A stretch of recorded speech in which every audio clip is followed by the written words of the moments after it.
In our first story, the group of 20 large economies around the world have agreed to establish a creditor committee to work on Ghana's request for debt cancellation. This was finalized at the end of the G20 finance ministers and central bank governors meeting in India. There's more in the following report. This was captured in a communique issued at the end of a meeting which brought together finance and central bank governors of these 20 developed economies.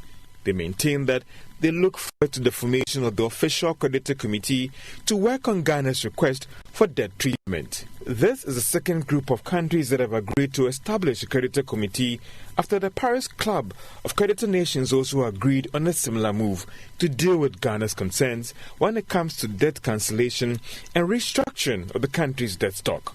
The establishment of the committee is more to formalize the process and help fast-track negotiations to cancel Ghana's debt, as well as establish a forum for these debt cancellation. However, at a time that China has decided not to be part of this group of nations willing to negotiate on Ghana's debt restructuring, one is not sure on how any action taken will impact on the country's debt sustainability going forward.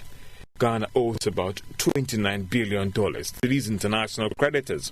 The Paris Club accounts for $1.9 billion. Multilaterals stands at $8.1 billion. China's debt alone is estimated at $1.7 billion.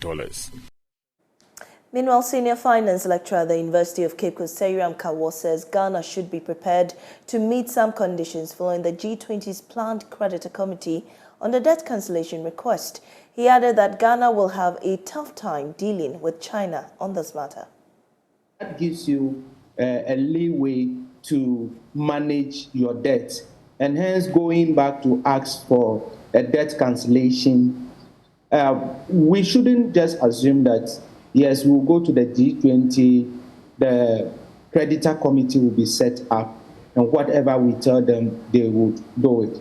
We have heard some ambassadors, especially that of Germany, saying that, yes, we would want to help, but it will be based on some conditions.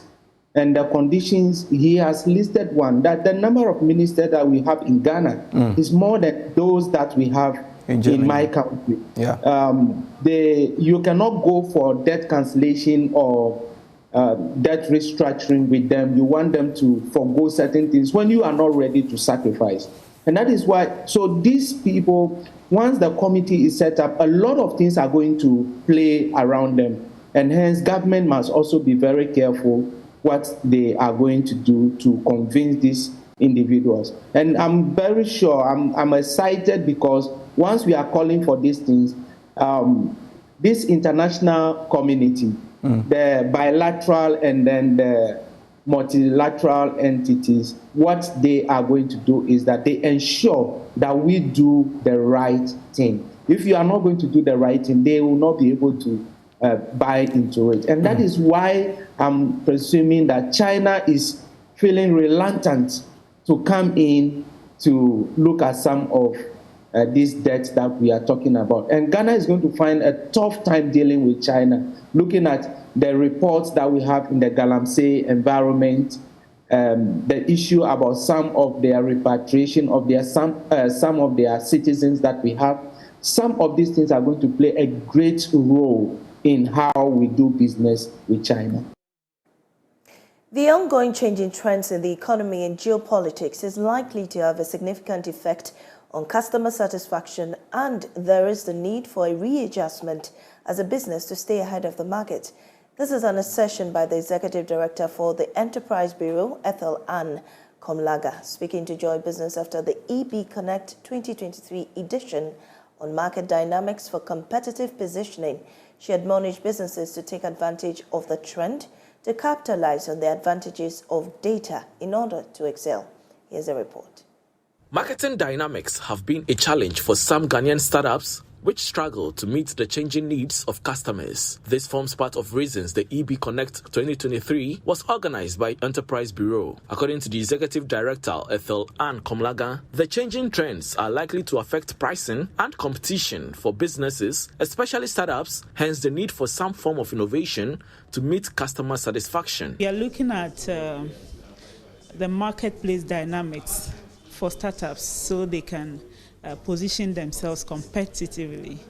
Change is happening everywhere, and marketplace dynamics can affect your competition, your pricing, your customer values, and all of these things. So we have decided to bring an experienced person in the marketing industry to give us more insights so that all of us as startups, especially those working with data, even for enterprise bureau, how startups can use data to understand their businesses and also to give value. Former marketing lecturer at the Methodist University, Samuel Kofi Afum, encouraged businesses to constantly analyze their customers to understand their needs. As an entrepreneur, you need to do all these studies at first, analyzing the market, and then as you keep satisfying them too, as we said, the changes keep on happening. So you should be constantly analyzing the markets, keep in constant touch with your customers, and then find out from them what if they want something extra, or if what you are giving them is satisfying, and if you are delivering the right value. So if they think everything is okay, then you know that you are also in business. And when you do this, it means your business would always thrive. But if you divert yourself from your customers, then there is a likelihood of you running out of business. Some of the participants also expressed their views about the EB Connect series. The way he taught it and the way he explained as well, I would recommend others to come for this training as well. And I myself, I would definitely always come back because I think I met other people, I'm marketing myself as well, so it's a good platform. This program has been very beneficial to us because as startups, we are wondering how to get away with this new area of things. We've been able to learn how to position our products based on price, I've also learned 3 new things. This year's edition focused on market dynamics and competitive positioning. Prices of petrol and diesel are expected to fall between 3.7 and 4.04% beginning Wednesday, March 1st. That's according to the Chamber of Petroleum Consumers COPEC Ghana. This follows a decline in the prices of products on the world market, despite a marginal depreciation of the Ghana cedi to the dollar during this period. COPEC said these expected drop in prices of petrol and diesel for the second time running since the second pricing window of February does not have any correlation with the much-touted Gold for Oil program. Duncan Amwa is Executive Secretary of COPEC. You do have the variables that contribute largely to fuel prices or pricing being quite favorable to if you are a Ghanaian consumer now. International benchmarks, like you quoted, are clearly relatively lower than they were over the past 2 weeks. And again, you also have a situation where the cedi may not be our biggest gainer, but creditably has also performed relatively well, though it also lost marginally.